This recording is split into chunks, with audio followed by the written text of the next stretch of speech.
Bem, irmãos, abram suas Bíblias aí no livro de 1 Samuel, capítulo 4. Nós vamos estar lendo essa noite os versos 12 a 22. 1 Samuel, capítulo 4, versos 12 a 22.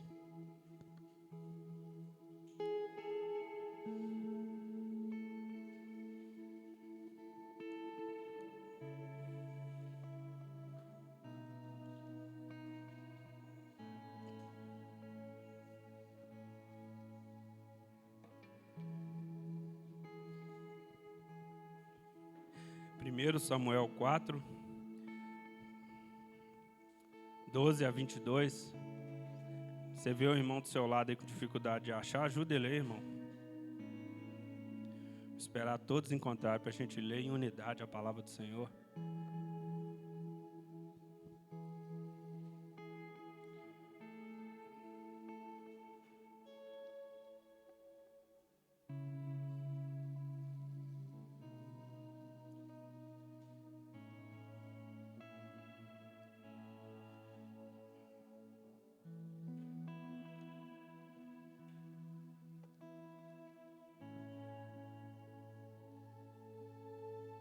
Alguém ajuda as irmãs a encontrar aí, por favor?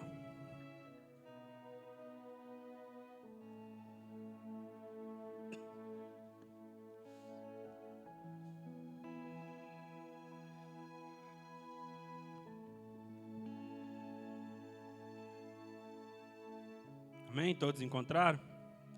Louvado seja Deus. Diz assim a palavra do Senhor.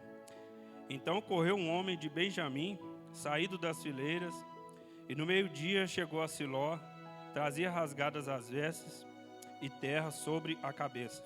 Quando chegou, Eli estava sentado numa cadeira, ao pé do caminho, olhando como quem espera, porque o seu coração estava tremendo pela arca de Deus.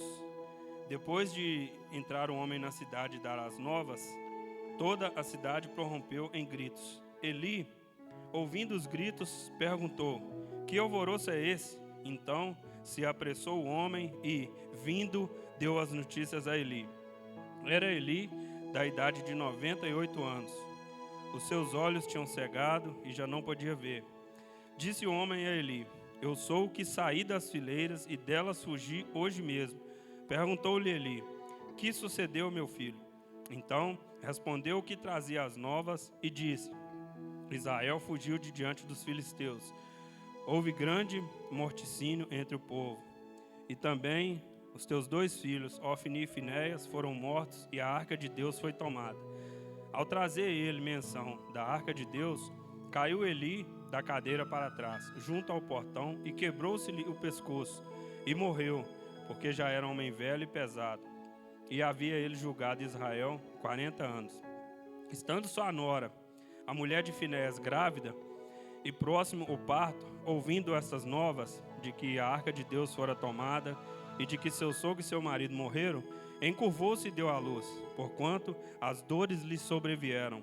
Ao expirar, disseram as mulheres que a assistiam: não temas, pois tiveste um filho. Ela, porém, não respondeu, nem fez caso disso, mas chamou ao menino Icabô, ou Icabode, dizendo: foi-se a glória de Israel.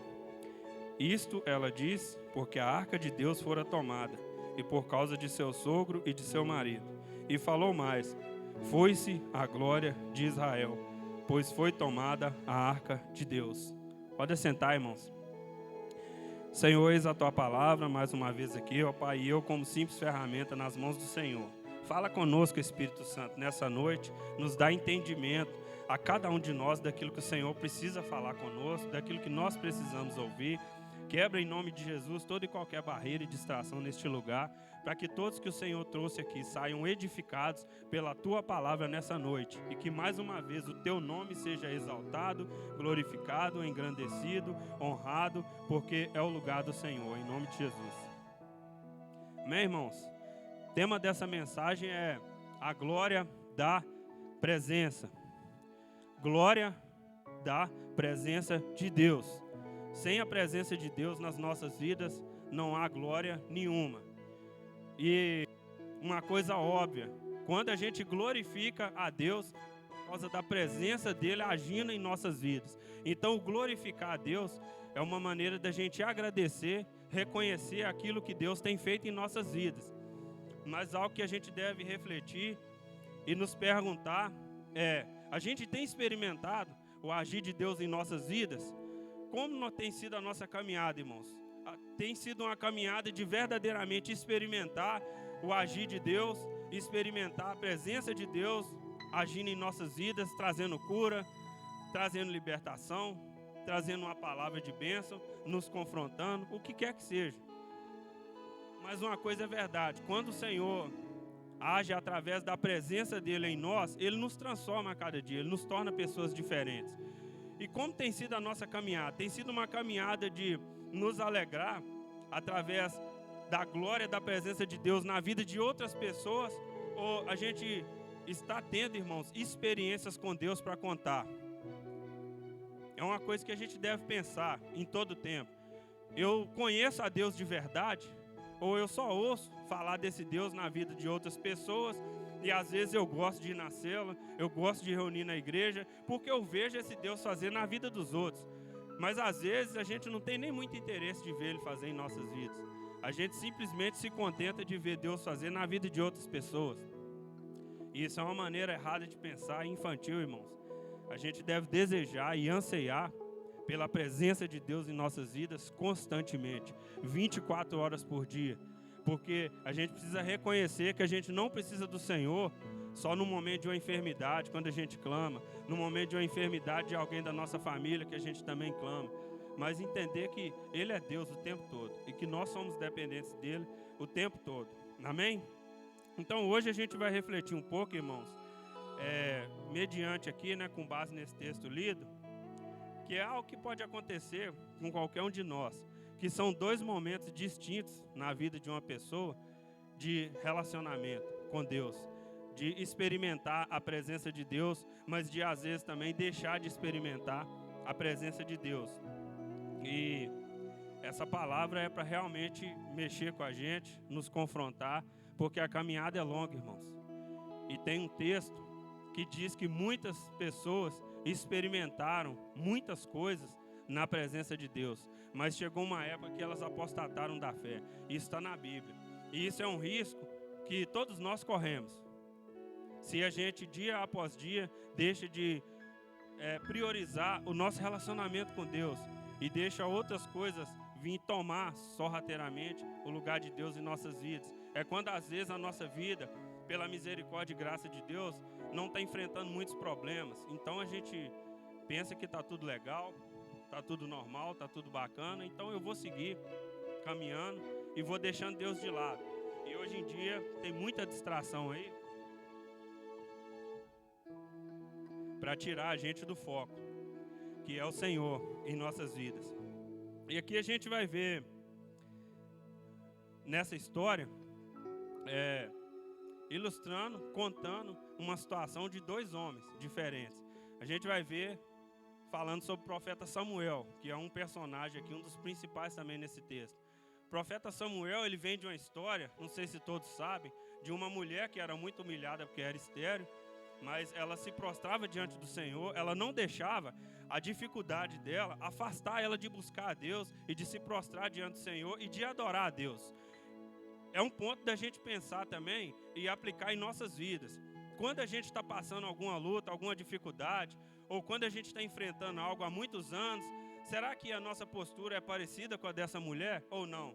Porque na época, naquele contexto, era uma humilhação, era uma vergonha uma mulher estéril. E era a situação de Ana. E para piorar, o marido dela, Eucana, tinha uma outra mulher que tinha filhos e ela não tinha. E essa outra mulher humilhava ela, mas ela não deixou de buscar a Deus. E certo dia, ela buscou a Deus, irmãos, e eu aprendo muito com esse ponto nessa palavra. Ela buscou a Deus, mas não simplesmente para se vingar da mulher que zombava dela. Não para dar uma resposta para a sociedade. Ela buscou a Deus porque brotou um propósito no coração dela. Eu quero receber de Deus algo, mas para mim glorificar o nome do Senhor. Então ela pede a Deus um filho, mas para dedicar ele ao Senhor por todos os dias da vida dele. E Deus abençoa ela e nasce o profeta Samuel. E ela entrega ele a Deus. E é tão interessante, Deus é tão bom e faz tão além daquilo que a gente pensa, imagina, pede ou espera, que ela teve esse primeiro filho e depois ela teve mais 5. Deus agraciou ela, deu mais 3 filhos e mais 2 filhas depois. Mas primeiro ela buscou a Deus por causa de um propósito. E nasce Samuel, que é um juiz naquela época e é um profeta. E Samuel já tem uma experiência desde pequeno, irmãos, com o Senhor, através de ouvir Deus falar com ele. Deus chama ele. E aí eu te pergunto, irmão, você tem tido experiência de ouvir a voz de Deus ou não? Como você tem buscado ouvir a voz de Deus? Através de pessoas, através da Bíblia, através da internet, um vídeo no YouTube. Como que você tem buscado ouvir a voz de Deus? Por que é interessante a gente nos perguntar sobre isso? Porque muitas vezes a gente não experimenta o agir de Deus em nossas vidas por causa de surdez espiritual. E essa surdez vem porque às vezes o nosso coração não tem desejo de ouvir a voz de Deus. A gente não tem anseio por ouvir a voz de Deus. E Samuel, desde pequeno, ele tem uma experiência com o Senhor. Ele ouve a voz de Deus. E Deus usa ele para confrontar o outro homem, que agora a gente vai falar um pouco dele. O sacerdote Eli. O sacerdote Eli foi um homem separado, escolhido por Deus, responsável pelo sacerdócio naquela época. E ele tinha 2 filhos, Ofni e Finéias. E no texto está claro aqui, irmãos, falando para a gente, ele durante 40 anos julgou Israel, esteve à frente ali, entre Deus e o povo. Naquela época era nesse contexto. E ele era um homem omisso em relação ao que os filhos dele faziam. Os filhos dele, Ofni e Finéias, quando a pessoa ia lá para entregar o sacrifício, a oferta voluntária a Deus, naquela época eles levavam carne. E o que eles faziam? No meio do caminho eles tomavam a carne das pessoas, enfiavam o garfo ali e tomavam as coisas deles. Aquele que falava para ele, não, queima a gordura e depois leva a carne, se você não me dá eu vou tomar tudo agora. E aí tinha algo pior ainda.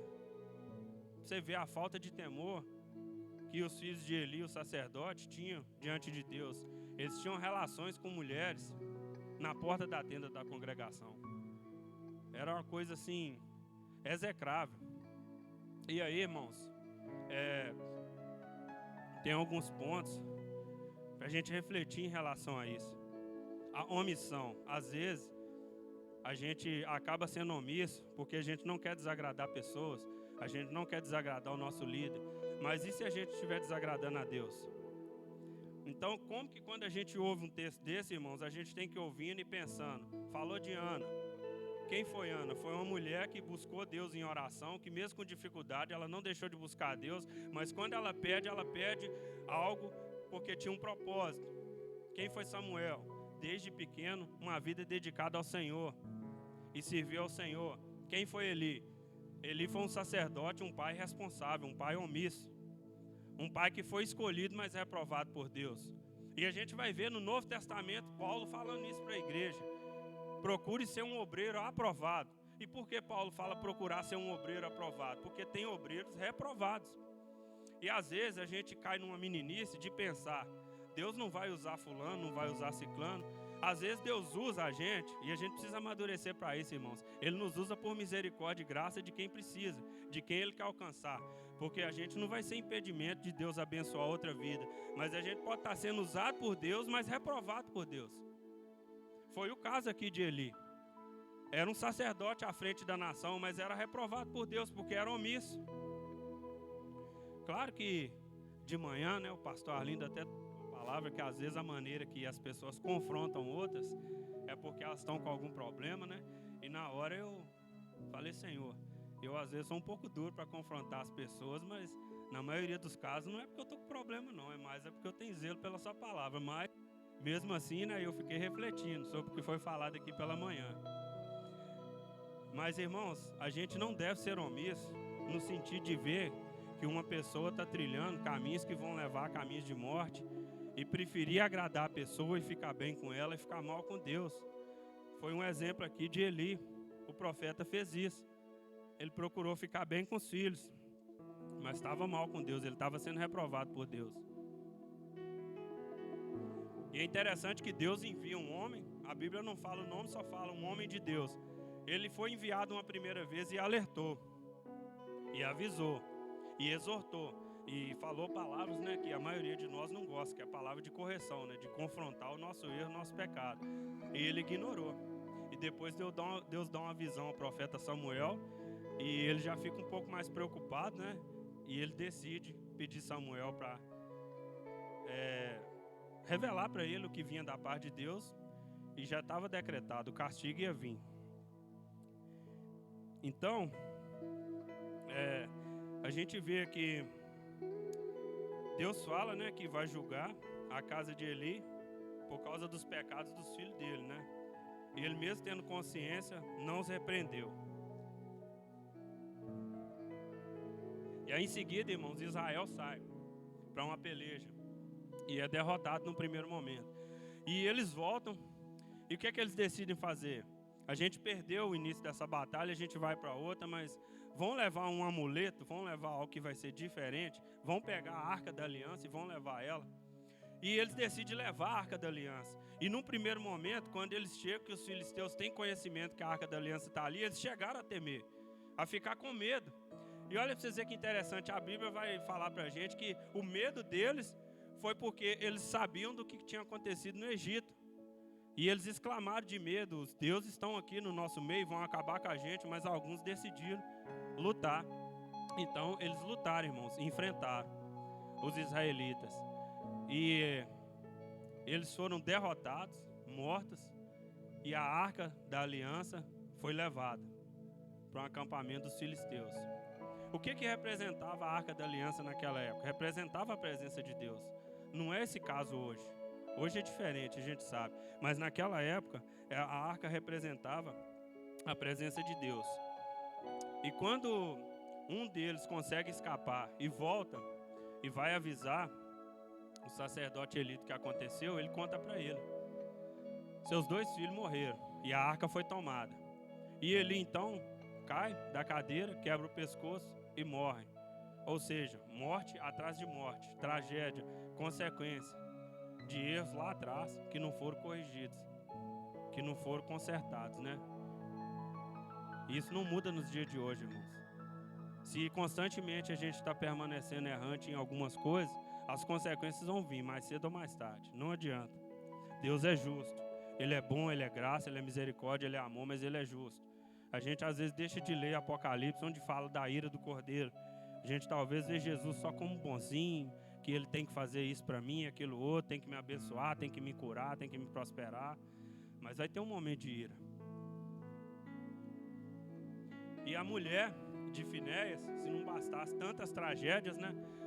A mulher entra em trabalho de parto quando ela tem a notícia que morreu o marido, que morreu o sogro, que a Arca da Aliança foi levada. Ela entra em trabalho de parto e a Bíblia vai nos mostrar que ela, naquele parto, ela morre. Só que antes de morrer, ela dá um nome para aquele filho. Icabô, Icabode, Icabote.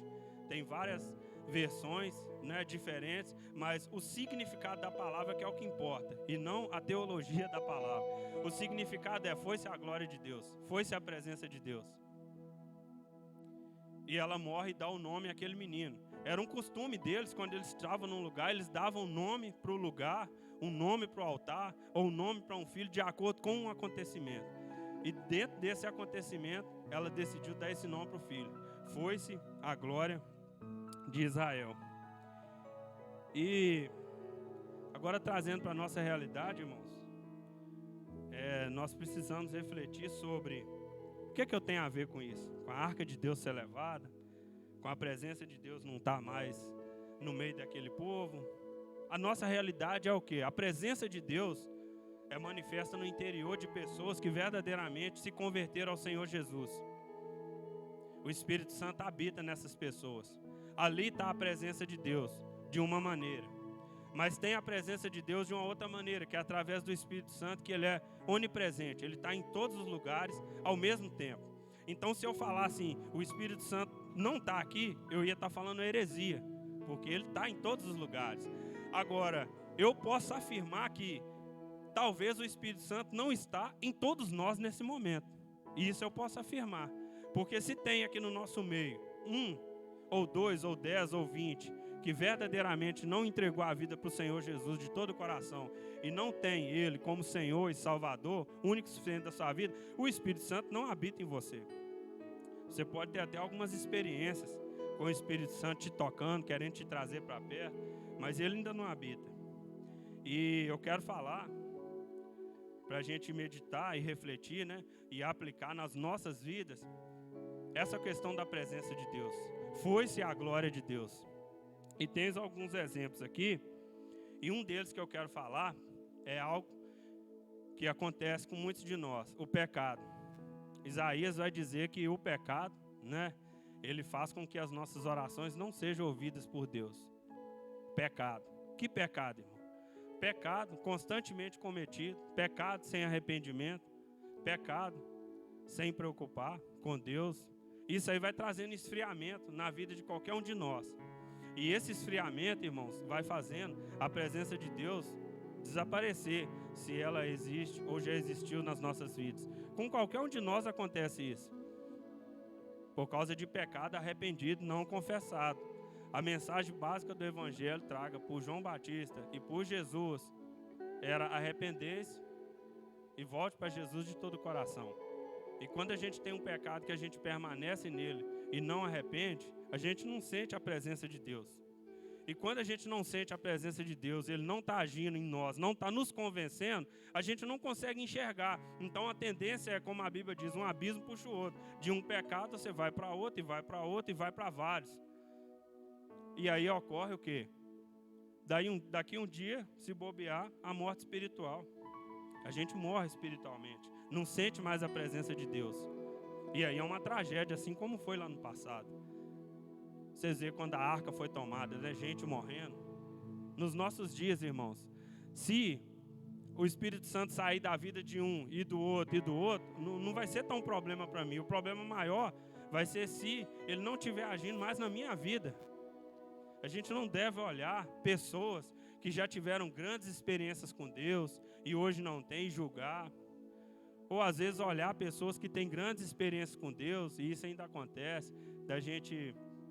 quase que uma idolatria, né, no meio cristão, de exaltar demais a pessoa, de achar que ela é melhor, é mais espiritual do que outros. Ela talvez está tendo um momento de mais profundidade com o Senhor, mas não é melhor do que ninguém, irmãos. Uma outra coisa um outro exemplo também que eu estava pensando nele e achei bem interessante, é o exemplo de Adão e Eva. Eles experimentaram os dois momentos. Experimentaram um momento de intimidade com Deus e experimentaram um momento de ausência da presença de Deus. Um exemplo bem complicado. A gente não tem ideia, irmãos, do quão doloroso foi para pessoas como esse que tiveram aquela experiência tão íntima com Deus, perder isso. A gente não consegue mensurar a grandeza que foi essa tragédia na vida deles. E por que isso aconteceu na vida deles? Por causa de uma desobediência. A glória da presença de Deus, que era manifesta ali com aquele primeiro casal, ela foi perdida por causa de um pecado, por causa de uma ordem que foi dada e eles desobedeceram. E quantas vezes nós desobedecemos, irmãos, nos dias de hoje a Deus? De diversas maneiras. A gente peca contra Deus, peca contra o nosso próximo. E de desobediência em desobediência, a gente vai perdendo essa presença de Deus nas nossas vidas. A nação de Israel passou por muitos momentos de oscilação. Momentos em que eles idolatravam e o castigo de Deus vinha. Eles se voltavam para Deus e Deus abençoava, visitava a nação e operava milagres. E daí um tempo, eles voltavam para a idolatria de novo. E constantemente isso acontecendo. É mais um exemplo também de situações onde a gente experimenta a presença de Deus e depois deixa de experimentar a presença de Deus. Cada um examine a si mesmo. Como está a sua vida com Deus hoje? Você considera que a sua vida com Deus está num nível de relacionamento que realmente te satisfaz? Ou talvez você está tendo um relacionamento com Deus muito superficial, mas está satisfeito, acha que está bom. E se amanhã ou depois acontecer uma coisa grave, aí eu vou aumentar o meu nível de procura, de busca pelo Senhor, porque aconteceu algo grave na minha vida, eu preciso de buscar Ele. Irmãos, uma coisa que tem que ficar claro para nós é que quando a glória da presença de Deus está sendo manifesta nas nossas vidas constantemente, até na hora da tragédia, até na hora da dificuldade, até na hora que aconteceu alguma coisa ruim, Deus vai nos confortar, Deus vai nos consolar, a gente não vai desesperar. A gente não vai precisar, talvez, procurar buscar, igual muitos fazem, né? Na bebida, nas drogas, né? Na promiscuidade, ou no dinheiro, ou num psicólogo, ou num psiquiatra, uma ajuda. Porque o próprio Espírito Santo, ele vai nos consolar, vai nos confortar. Quantas vezes nós às vezes fazemos isso, né, irmãos? A gente hoje em dia, crente, até discute por isso. Não, você está desmerecendo o psicólogo, o psiquiatra, eles são profissionais. Irmãos, quem é maior do que o Espírito Santo? Ninguém é maior, ninguém nunca vai ser. É porque às vezes a gente terceiriza aquilo que Deus tem poder para fazer nas nossas vidas para o ser humano, para o homem. Isso é um reflexo de um relacionamento com Deus que não experimentou experiências profundas com Deus ainda. Que acha que Deus sempre vai fazer, às vezes, algo na nossa vida através de pessoas. E o que eu quero trazer para a reflexão dos irmãos? Você não pode, eu não posso, a gente não pode depender de pessoas, depender de evento, depender de culto, depender de célula. A gente não pode depender disso para experimentar a presença de Deus nas nossas vidas.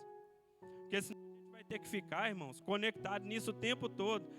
E pode ser um sinal de que quando a gente está nesses momentos, quando a gente está num culto igual esse aqui, a gente está talvez tendo um relacionamento com Deus, sentindo a presença dEle. Mas nos outros dias a gente não sente mais, porque acostumou a depender disso, a depender do ambiente, a depender de pessoas. Como seria bom, irmãos, todos nós passarmos a ser igual aquele pessoal que Jesus falou, vai e espera, que vai descer sobre vós o Espírito Santo. E eles unidade esperavam e buscavam. Como vai ser bom, irmãos, quando a gente parar para conversar na esquina, quando a gente parar para conversar no final de um culto desse, ou quando a gente terminar uma cela e ter aquela resenha, e todo mundo contando uma experiência com Deus. Como que vai ser agradável, irmãos? Queria que vocês visualizassem isso e pensassem como é bom quando a gente senta para conversar e compartilha. Deus me visitou na madrugada, Deus fez isso, Deus fez aquilo outro. E há uma alegria ali, né? Quando a gente senta para compartilhar essas coisas. Mas como tem sido, irmãos, a nossa comunhão, como tem sido a nossa conversa, quanto tempo a gente não tem nada para falar para as pessoas que Deus fez em nós. Quantas vezes a gente quer evangelizar pessoas, mas a gente não tem experiências do que o Deus que a gente quer levar para elas fez em nossas vidas. Então a gente leva às vezes muita teoria, muita teologia, muita palavra bonita, mas não leva a vida de Deus para as pessoas. E uma coisa que realmente, num primeiro momento, toca e impacta as pessoas, é o nosso testemunho. É aquilo que o Senhor fez em nossas vidas e continua fazendo.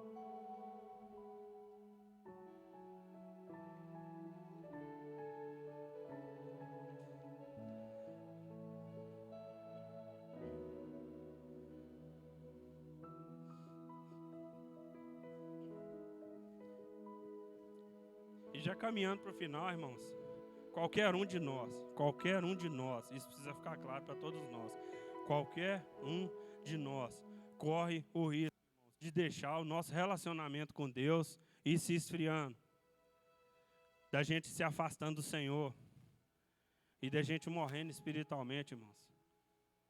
Eu já vi uma ilustração que eu achei bem interessante sobre quando fala que o diabo veio para roubar, matar e destruir. Que fala que ele vem para roubar a paz da pessoa. Ele vem para matar a pessoa espiritualmente, através de oferecer o pecado, porque o mundo jaz no maligno, então ele vai matando aos poucos a pessoa espiritualmente. E depois que roubou a paz de Deus da sua vida, que é a presença de Deus na sua vida, que ele te mata ou me mata espiritualmente, e você perde de vez o relacionamento com Deus, qualquer um vira um alvo fácil para ser destruído. E eu achei essa ilustração bem interessante, desse roubar, matar e destruir, que o maligno tenta todos os dias. Irmãos, se ele veio para roubar, matar e destruir, se ele vem para roubar A paz de quem tem a paz que excede todo entendimento, que é a paz que só Jesus dá, não dá como o mundo. Se ele vem para matar espiritualmente, quem tem um relacionamento com Deus para depois destruir, atrás de quem que ele está indo o tempo todo, irmãos? Ele está pelejando contra a igreja, ele está pelejando contra os servos do Senhor, está pelejando contra nós, que dizemos cristãos, que carregamos o nome de cristãos. E a escolha, ela é pessoal, ela é intransferível. E Deus me deu essa palavra dessa noite, irmãos. Não vou inventar nada. A palavra que Deus me deu foi isso, sobre a presença de Deus, sobre a glória da presença de Deus. Na Bíblia tem vários exemplos de quando Deus se manifestou, que Ele operou. Mas tem também exemplos de pessoas que experimentaram muito de Deus e depois se afastaram do Senhor. Qual tem sido a sua postura, a minha postura perante isso? Pecado, irmãos, é algo que começa a tirar a sensibilidade nossa de Deus e faz com que a presença de Deus deixe de ser manifesta em nossas vidas. E é uma tragédia, irmãos, quando qualquer um de nós começa a pecar constantemente, sem arrependimento, e deixa de ouvir o Espírito Santo. Eu quero que fique claro para os irmãos, para mim também, óbvio. Quando você peca, o Espírito Santo começa a te falar, começa a te corrigir, te confrontar. Mas quando você decide endurecer, ou eu decido endurecer, e não dar mais ouvido para o Espírito Santo, aí se cumpre na nossa vida aquela palavra que diz: um abismo puxa outro abismo. Então a coisa que está mal só vai piorar. Quero um exemplo dentro do texto? O próprio exemplo de Eli. Deus não primeiramente usa Samuel para confrontar Eli. Deus envia um homem e que confronta Eli. E mesmo assim, ele continuou da mesma maneira. E depois, quando Deus usa Samuel para falar com ele, já estava decretado o que Deus ia fazer. Não tinha mais conserto. E quantas vezes, irmãos, Deus usa pessoas, Deus usa situações para nos confrontar que a gente está caminhando para caminhos que no final vão ser caminhos de morte. Mas a gente endurece o coração.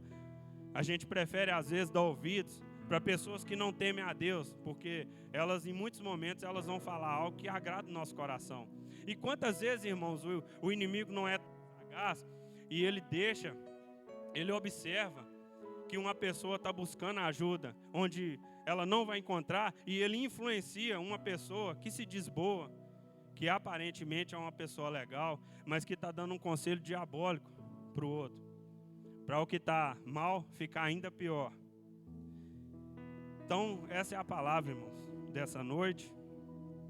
Queria chamar o pastor Milton aqui para concluir e deixar só essa reflexão para cada um dos irmãos.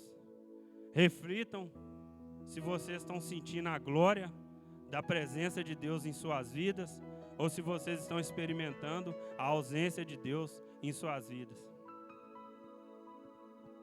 Enquanto o Emerson estava ministrando aqui, eu estava ali pensando que quando foi que a glória de Deus havia se ido de Israel, e me veio uma pergunta no meu coração, a seguinte pergunta: qual é o lugar da glória de Deus na sua vida nesse momento? Qual é o lugar da glória de Deus no seu coração nesse momento? Que posição a glória de Deus tem ocupado na sua e na minha vida? O Icabor já alcançou, já chegou até você? Na verdade, quando os filisteus entram e tomam a arca de Deus, aparentemente, nós, na nossa interpretação bíblica, nós achamos que a glória de Deus foi naquele momento quando a arca foi tirada. Mas na verdade, a arca de Deus não foi naquele momento quando ela foi tirada. A arca de Deus já tinha se ido daquele lugar, desde quando os filhos de Eli estavam profanando no templo, como foi dito aqui nessa noite. Lá em 1 Samuel diz que Samuel estava ministrando perante o Senhor. E naqueles dias, já naquele momento, a glória de Deus já tinha se retirado daquele lugar, porque raramente o Senhor falava com as pessoas. E raramente havia visões as visões já não eram mais frequentes. E o povo não conseguia mais sentir a glória de Deus. Agora a minha pergunta para você nessa noite é: você ainda consegue sentir a glória de Deus?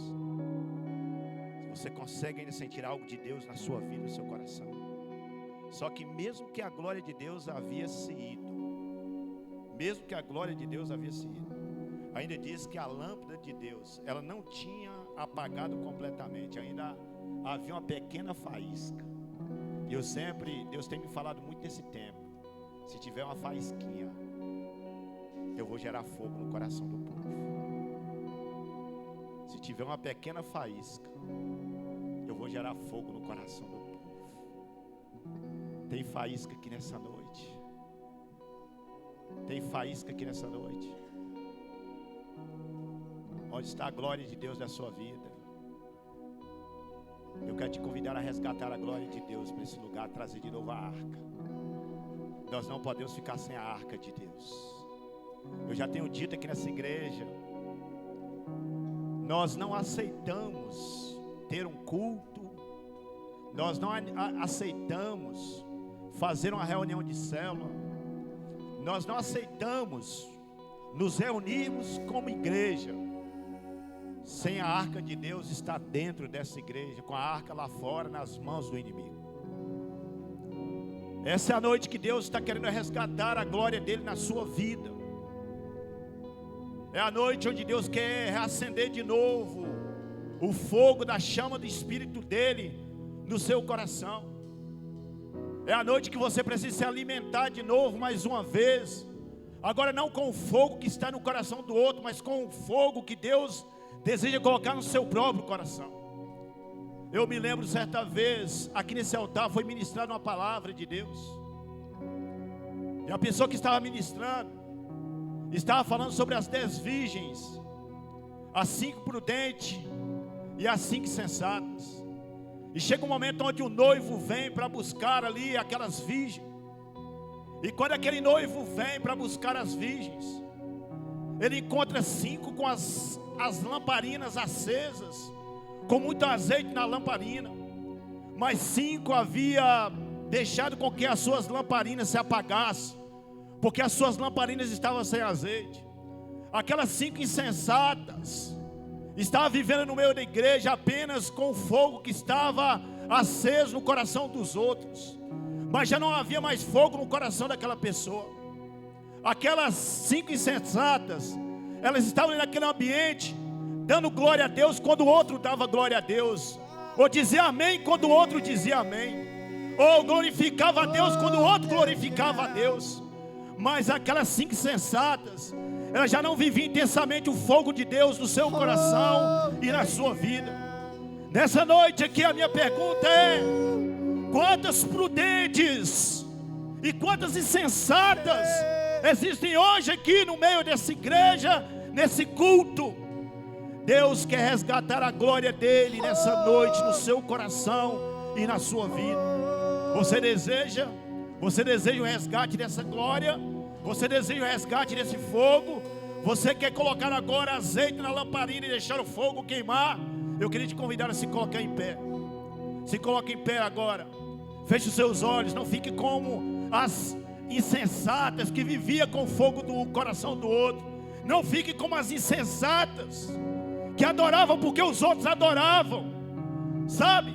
Quando nós desejamos resgatar a glória de Deus, eu já não adoro a Deus porque alguém adora, alguém decidiu adorar. Não, eu adoro a Deus porque há um fogo queimando dentro do meu coração. Independente se eu esteja num culto ou numa reunião de célula, se eu esteja em casa, em qualquer ambiente da minha casa, ali eu tenho um prazer de glorificar o nome do Senhor. Eu tenho um prazer de entrar no meu quarto, de adorar ao Deus Todo-Poderoso. Não é porque as pessoas fazem, não é porque as pessoas dizem, não é porque as pessoas adoram que eu adoro porque Ele é o meu Deus.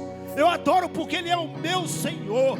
Eu adoro porque eu tenho um prazer da presença e da glória dEle na minha vida. Eu nunca vou deixar a arca sair da minha casa. Eu nunca vou deixar o fogo do Espírito apagar no meu coração. Por isso nessa noite, querido, feche os seus olhos. Feche os seus olhos. Erga as suas mãos para o alto. Começa a glorificar o nome do Senhor. Começa a adorar ao Senhor. Queremos ver tua presença. Queremos ter, Senhor. Queremos ter a tua face. Você quer ter a face do Senhor? Abre a sua boca, querido. Queremos ver tua presença. Queremos ter, então vem, amado, vem.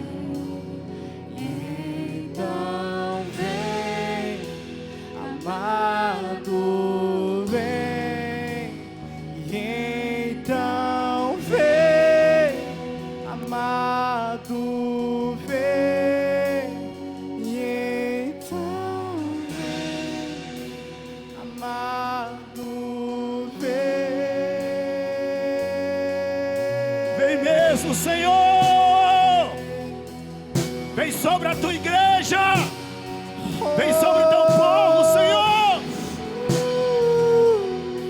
Abrimos mão da tua presença, Deus. Tua face,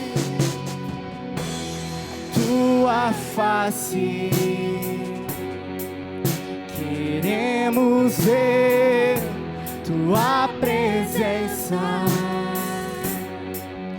Queremos ter a tua face.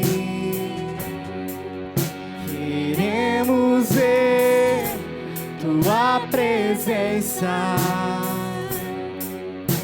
Queremos ter, então vem, amado, vem. Então vem, amado, vem. Então vem, amado, vem. Então vem, amado, vem. Vem e vem com tua glória. Vem e vem com tua glória. Vem e vem com tua glória. Vem e beija-me com tua glória. Diga isso pra ele, deixa o teu rio passar, Senhor. Deixa teu rio fluir, deixa teu vento soprar, deixa teu fogo queimar até me consumir. Deixa teu rio fluir, deixa o teu vento soprar, deixa o teu fogo queimar até me consumir.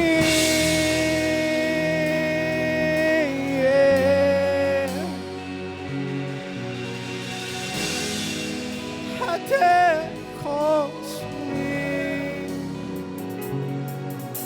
De dentro pra fora, Queimar em mim, de dentro pra fora, até me consumir.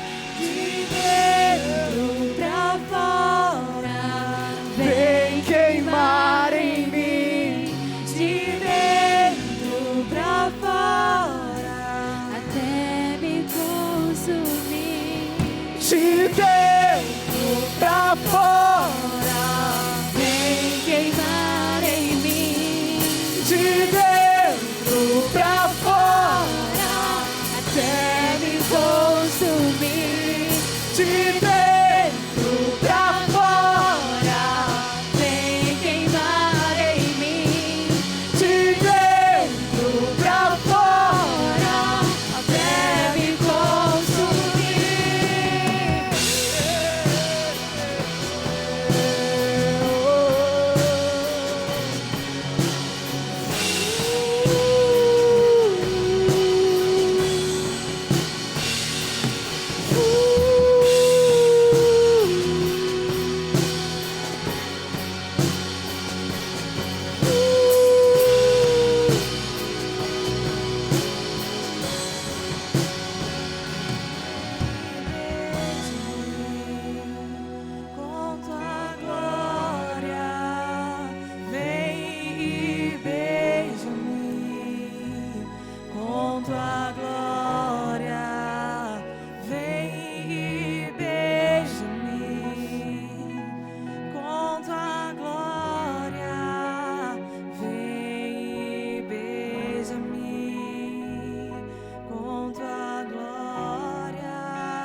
Tem quanto tempo que Deus não se revela para você em sonhos?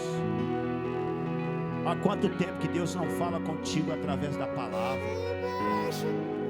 Tem quanto tempo que você está seco de Deus? Há quanto tempo você está vazio do Senhor? Há quanto tempo, irmão? Há quanto tempo? Já existe um bom tempo.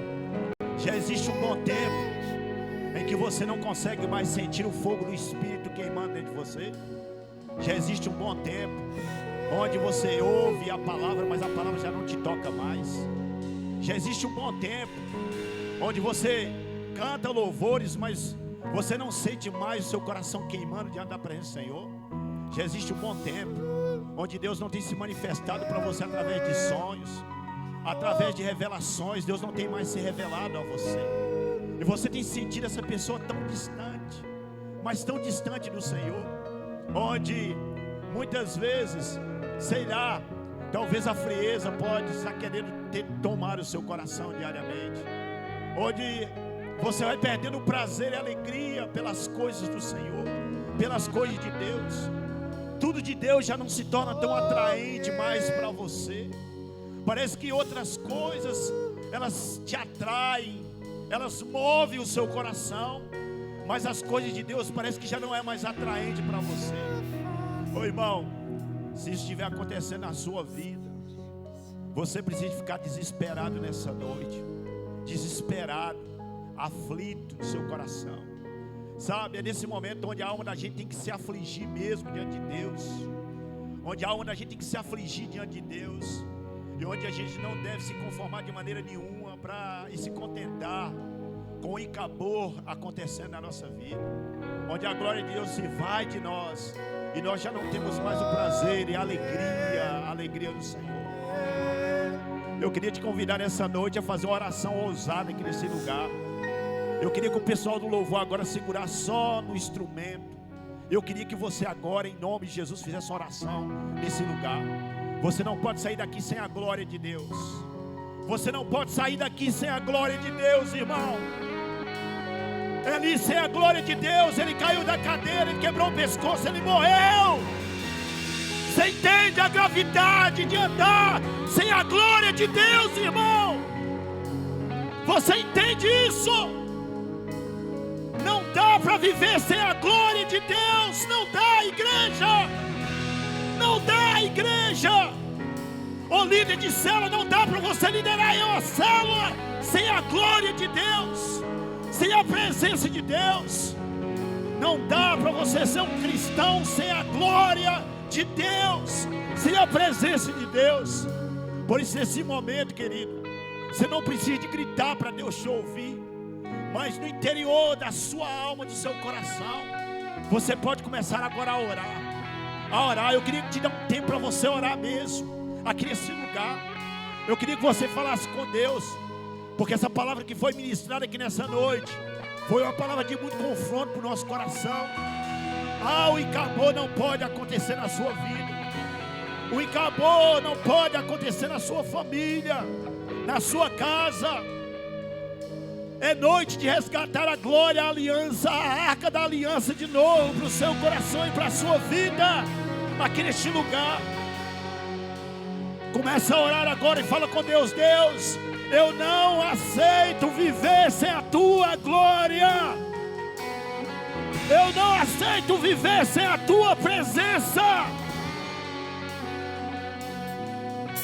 Se porventura você tiver cometido algum pecado durante a semana, você fez alguma coisa que desagradou o coração de Deus essa semana, não seja como Eli, negligente, mas seja capaz de se humilhar diante do Senhor e dizer: Senhor, eu pequei contra ti. Eu pequei contra ti, Senhor. Me perdoe, Deus, os meus pecados. Limpa o meu coração, Senhor, com o sangue do teu Filho, Senhor Jesus. Me resgata de novo para um relacionamento santo, vivo, sincero e agradável com o Senhor, Deus. Mas não nos deixe sem a tua glória, Senhor. Queremos caminhar diariamente com a tua glória, Senhor. Queremos ser cheios da tua glória, Senhor. Queremos exalar o bom perfume do Senhor por onde andarmos, Senhor. Queremos ser testemunha do Senhor aqui nessa terra, Senhor. Queremos ser boca do Senhor aqui neste mundo, Senhor. Não é porque o mundo está se corrompendo, não é porque as pessoas estão se corrompendo, não é porque as pessoas estão se afastando de Ti, que nós vamos nos afastar. Nós vamos nos aproximar mais e mais de Ti, Senhor. E queremos viver um relacionamento intenso com a Tua presença, Deus. Obrigado, Senhor, pela Tua palavra. Obrigado, Deus, pela direção que o Senhor deu aqui ao irmão Emerson para trazer essa palavra nessa noite ao nosso coração, Deus. E nós assim, Senhor, nos colocamos diante da Tua presença, desejoso que seja resgatado em nós a glória da Tua presença, Senhor. Em nome de Jesus. Em nome de Jesus. Amém, amém, amém, irmão. Amém, irmão. Amém, irmão. Onde está a glória de Deus, irmão? Diga assim: está aqui, pastor. Fala assim: está aqui, pastor. A glória de Deus está aqui no meu coração, pastor, na minha vida. Não pode ficar fora, não. Tem que estar dentro. Tem que estar dentro de você. Quero te convidar a continuar servindo a Deus, amando a Deus, adorando a Deus. Na quarta-feira, nós vamos estar ministrando sobre discipulado, a importância do discipulado no meio da igreja. Sabe por quê? Nós estamos entendendo que a igreja que não faz discípulo, a igreja que não vive o discipulado, ela pode tender a se fechar as portas. E Deus tem falado muito com o nosso coração nesses dias sobre o discipulado. E nós estamos ensinando sobre o discipulado. Você que é líder de célula, por favor, entenda que você precisa de aprender a como fazer. Você precisa de aprender a como ser usado por Deus. Talvez muitas células nossas estão sofrendo aí porque você não está se atentando para o princípio do discipulado. E nós vamos estar aqui ensinando. Vai ser uma série de lições nas quartas-feiras. Uma quarta-feira sim e outra não. Uma quarta-feira sim e outra não. Então na próxima quarta-feira nós vamos falar sobre discipulado. Nós falamos aqui na semana passada sobre a importância do discipulado. E hoje o irmão Arlindo trouxe uma palavra em cima do apóstolo Paulo, né? Falando sobre Barnabé, que ali teve uma importância na vida do apóstolo Paulo. Nós falamos sobre Ananias, que foi o primeiro discipulador dele, que pegou aquele homem e levou ele a viver grandes coisas, sabe? Deus nos chamou para isso. Deus está chamando a igreja Batista Missão e Vida para viver isso intensamente. Amanhã à noite eu vou ter uma reunião aqui na igreja. Vou marcar uma reunião com todos os irmãos. Nós vamos fazer algumas mudanças aqui nesse espaço, nesse salão. Vamos melhorar algumas coisas aqui, uma dinâmica. E aí eu queria muito, sim, se você puder vir amanhã para participar dessa reunião. Eu quero marcar essa reunião para as 8 horas com vocês. Aí se vocês puderem participar conosco vai ser interessante, porque nós vamos fazer algumas adequações, algumas mudanças aqui. E nós precisamos de vocês, nós precisamos da contribuição de vocês para que isso possa acontecer. Vai ser melhor, vai ficar diferente, né? O nosso ambiente aqui vai ficar um ambiente bem agradável. Já é agradável, vai ficar muito mais agradável em nome de Jesus. Amém? Que a graça do nosso Deus, que a eterna comunhão do Espírito Santo de Deus seja sobre a sua vida, sobre a sua casa, sobre a sua família. Que essa semana seja uma semana regada das bênçãos de Deus. Que as portas dos céus possam se abrir sobre a sua casa, sobre a sua vida, sobre a sua família. E que você possa experimentar o sobrenatural de Deus todos os dias da sua vida. E que a presença manifesta do Espírito de Deus, que a glória de Deus, que a arca do Senhor seja real na sua vida, na sua casa, na sua família e na vida dos seus filhos. Nós assim oramos em nome de Jesus. Amém, amém e amém. Deus te abençoe. Vai na paz e na graça do Senhor nosso Deus.